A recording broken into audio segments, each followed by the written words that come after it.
Hello everyone, this is Amit Goswami, quantum physicist, consciousness researcher, and quantum activist. And today I want to talk to you about how I became a quantum activist. It's a gradual story, happened over many years, but it began back in 1973 when I was giving a talk at a nuclear physics conference. Nuclear physics is the physics in which I got a PhD, and that was what I was teaching at that time at the University of Oregon. So I'm invited to this conference, which is taking place at a beautiful place in California on the Monterey Bay called Asilomar. And I gave this talk. Should get some pleasure out of it, right? But the pleasure didn't last very long because the next speaker came along and I thought he spoke even better, much better. And I felt jealous.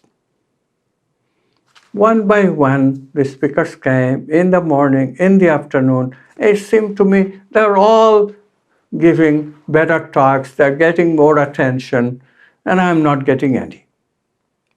Jealousy, jealousy, and jealousy. My heart just started burning with jealousy.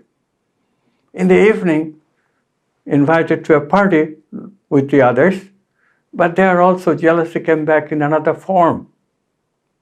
You know, being a man, I was a married man, but still, of course, all men seek attention from women. And there the jealousy turned to why women are turning to these other men and not much at all towards me. Moi, not getting any attention whatsoever.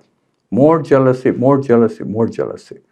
So at 1 o'clock in the morning, I suddenly discovered that I have finished a whole packet of Tums, these antacid tablets that I used to carry in my pocket. Jealousy is not completely unknown to me, you see. I had similar episodes, just not that striking.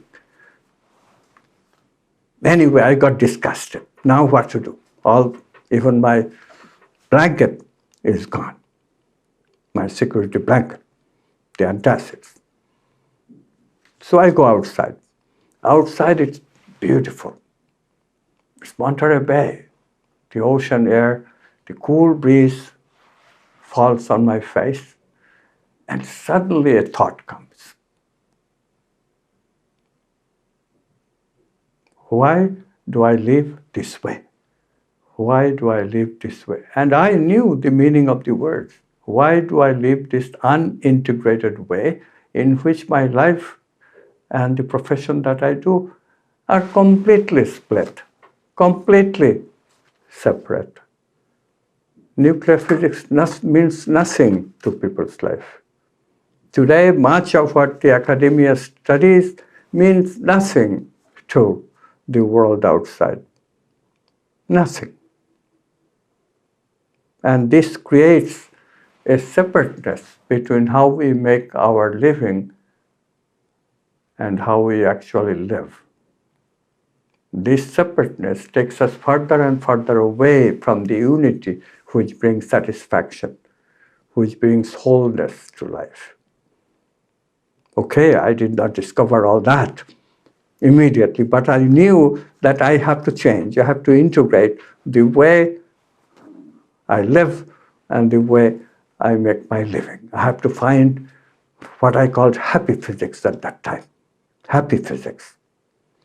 That search got me into looking into the meaning of quantum physics, and it is that search that eventually led me into discoveries such as consciousness is the ground of being and all this. But you know,